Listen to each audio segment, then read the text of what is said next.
Hey everyone, hopefully you're having a good day. My name's Andy. My channel is Finding Value. Today we're going to go over and do our daily technical analysis update of commodities. And if you need any help with anything commodity related, definitely sign up for the finding-value.com platinum membership. Use the word discount in the coupon code. Get yourself a discount. Love to have you in the community. We are having a Sunday platinum question and answer session at 5 p.m. Mountain Standard Time. You can ask me questions directly.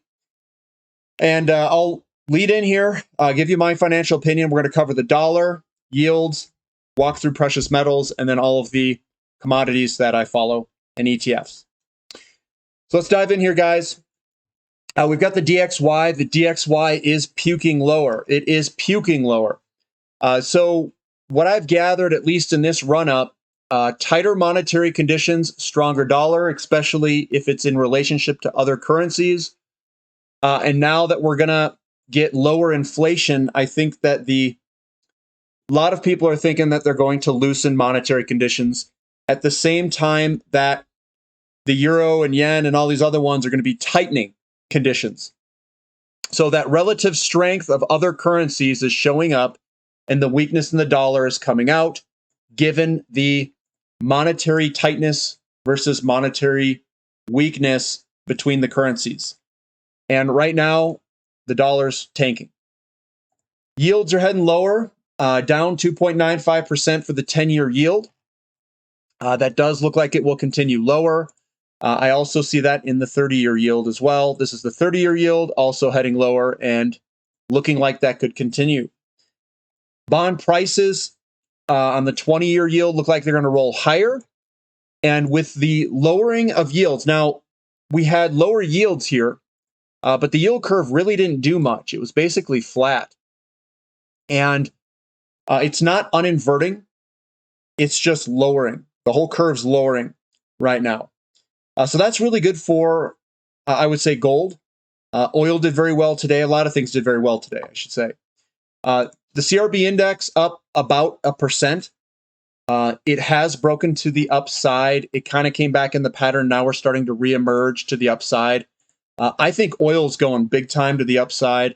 We've got China reopening. We've got our inflation figures looking backwards, doing all right. But I do think oil is going to move on up. That doesn't mean that gold can't move up along with it. The conditions that are being set right now, and remember, inflation is a measurement of year-over-year movements.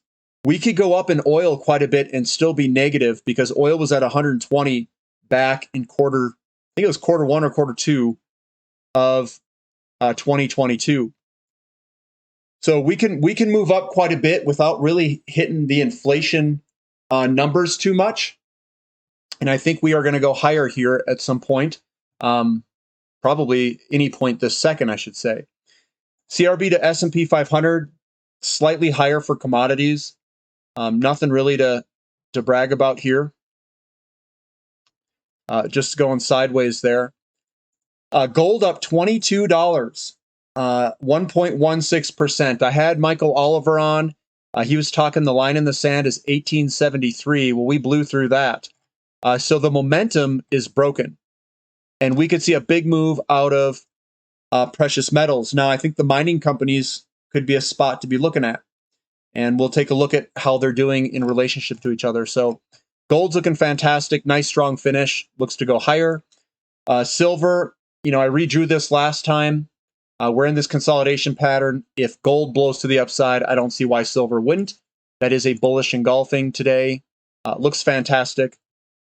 And then platinum, slightly lower today. Still looks really good. We don't have much selling pressure here. That's a bullish engulfing with a bunch of small down days. It's going to go higher, in my opinion. Over time. XEU to gold ratio, the gold and silver mining companies outperforming a little bit today. We're getting closer to that line, guys. We're getting closer. It's looking fantastic. What that means is that gold and silver mining companies could outperform gold here at any second. GDX up 1.9%. That is the outperformance today. We came back, we broke through this resistance line, and we are starting to run a little bit. So we'll see if we can get a big old run here, moving on higher. Maybe we just grind higher. We'll see. But GDX is looking good. SILJ is also looking good. We're right above that support level. We could see a big run. We've got crude oil up 1.16%. What I like about today, I was kind of curious on how XOP was doing, but XOP did respond to the move in crude oil.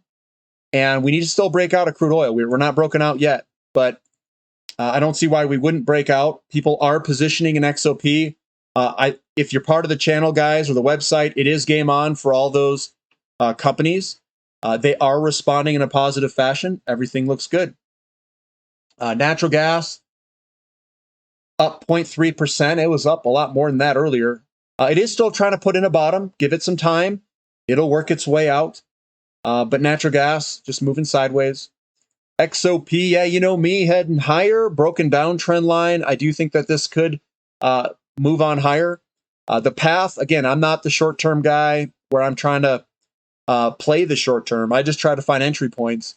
We could move around like that, whatever path it takes, but I do think it'll eventually work its way higher. Energy service companies, getting a little bit of a wick at the top. We are breaking into new territory up here, guys. So we could do a breakout, a retest, and then a break higher. But that is looking fantastic.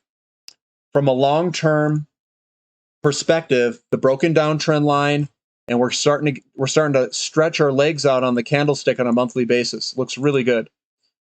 Sprott Physical Uranium Trust down 0.43%.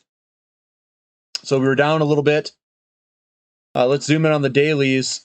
It's still looking all right. The sellers haven't come in and whomped us. We're doing okay, just moving sideways. And URNM is also moving sideways. This actually looks good for a move higher. It means that the sellers are not there killing it. So I do expect this to move higher. Maybe we have a little bit more of a pullback in the short term, but I wouldn't be betting on it. I'd be looking for a move higher. Some of the companies have put in bullish engulfings today. Look very, very good. TAN also looking good. It's coming up to that resistance line. We haven't broken out yet, but it's looking good for a breakout. So TAN, which also has a lot of volatility, it could have a pretty big move out of this when we break out of this pattern here and start to rocket launch higher. COPX also moving higher, 2.09%, looking fantastic. Nice, strong rocket ship with a little kind of guy coming out, little rocket ship there. It's really flying today. It looks great. Strong finish as well. Lithium starting to break back up above. Break back above mountain. Wait, what? Break back above mountain is hopefully going to head higher here. We're breaking back above resistance, and it's looking good. REMX also getting the rocket launch here with the little spray at the bottom. I know it's a hammer candlestick, but we're going to call it the rocket ship because it ended strong, and it's got a little tail on it's a little rocket tail on it. So that's rocketing higher. We've got the S&P 500. Now that's right at resistance. We want to see what this thing does. If we see lower yields, I do expect this to break to the upside. The NASDAQ also up 0.64%. It's right at that kind of breakout-ish area, depending on how you draw this, and we'll see if we break tomorrow. Will we have one last hurrah to get us out of this downtrend megaphone pattern? Emerging markets continue higher. I really like emerging markets. This is a brand new uptrend. Step 1's to break the downtrend. That's there. Step 2 is to make a higher low. Here's your low here. So that's a higher low. And then step 3 is to make a higher high. And we've done all that. That's in an uptrend, boys and girls. And that is something that I think is a good area to be adding and riding. This also could be an inverted shoulder, head, shoulder. Yeah, I catch all this stuff, guys. Don't worry. It's going to go higher, higher. That's what I think. XHB, the home builders. Now, this is a bottoming pattern. That's that W bottoming pattern. We're coming right up to that resistance line, getting a little bit of resistance. I do think this will break higher, especially if yields continue on the decline. We're in the middle of a construction cycle. I'll talk about that tomorrow in a video, the 18-year property cycle, the shortages we have in the construction cycle, and why I think it will continue, because I think it's just an interest rate problem. It's not a supply-demand problem. It's an affordability problem. Looking at MOO, MOO is also moving higher, right above that resistance line, looking good. Copper. Copper's getting the bloody nose. Now, we've had a pretty good run here. That's 1, 2, 3, 4, 5 days in a row of massive outperformance. That is a breakout, and we're getting a little bit of a bloody nose today, which is a continuation pattern to the upside. Lumber, my boy, lumber. Wait. Where's all the housing crash people here? We've got a declining wedge. We've broken to the upside. It still looks good to move higher. XHB looks good. Some of these home builders look good. Now, I'm not saying that the short term that the numbers will look good, but what this is doing is it's looking out forward and saying, look, lower rates are coming. The inflation's pulling back. We're going to start this kick. We're going to kick this home building cycle off. We just went through the wobble, which is a mid-cycle in the housing market of the 18-year period. And we're going to have 4 to 7 years of blistering home price increases when interest rates go down, given if the cycle kicks back up again like it normally does. That's my guess. And I know people can't see that from the situation we are in today. I understand that. They just got to catch up. That's all. I don't know if this updated, but I think this price did. That's up 1.14%. Iron ore is looking strong. Nickel's still looking decent. I know we broke down a little bit, and might have to do a little bit of consolidation, but nickel will work its way higher, I think, after this consolidation period. We've got aluminum. Aluminum is a little bit higher. It's putting in a inverted head and shoulders where it's going to launch higher. And now we're just being patient, accumulating shares in companies that look good, and we're going to wait for this thing to launch for us. Baltic Dry Index will turn around. This will head higher, in my opinion, with oil. It's going to do some crazy good stuff. Now, coal's starting to break back down. There is a resistance line. We're going to come back down. We'll see where that ends, but it's still at a very high level. And then our liquidity measurements are ringing the bells of, maybe we're going to get some loosening here. That's Ethereum moving higher and Bitcoin breaking higher. That to me looks like it's a breakout. I was in the minority saying that this is probably a bottom here, and everyone's saying, well, you got to wait until whatever trend lines are broken. But I look at patterns, and that's where I was saying, well, I think we could have a high probability of moving higher here.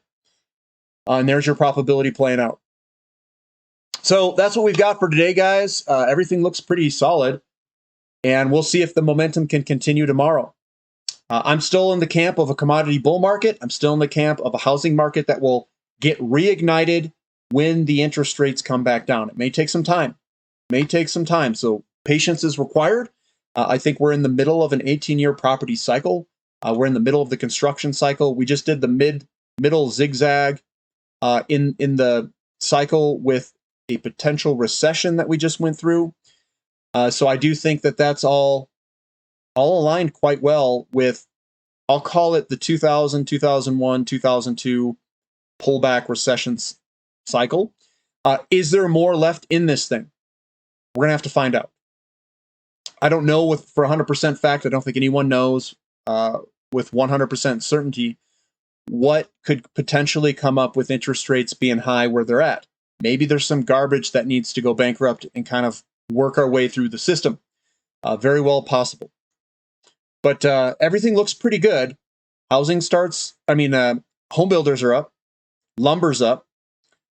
Gold and all these other things are up, and they're starting to break patterns to the upside like oil could potentially break. Copper's broken to the upside, so this looks pretty good. It does not look like a crash to me. A crash would signal copper lower. Yields will be going lower, but you'd also see yields going lower in a disinflationary period. So could there be a little bit of a fallout ahead of us 5-6 months? There could be. I'm still leaving that open because the rates are high and things, are coming on back. But generally, I think this, if we are going to get a recession or further pullback, I don't think it's going to be the blowout crash. We don't have delinquencies. We don't have foreclosures. We don't have all that stuff in the system. So I think that will happen later in like late 2020s, 2026, 27, 28, 29, something like that. I don't know the exact date. We'll find out when we get there. But that's what we've got for today. If you guys are interested, definitely sign up, join the community, finding-value.com, the Platinum membership, discount in the coupon code if you want a discount. And thumb up for the content, subscribe to the channel. We'll catch you guys next time. This is Finding Value.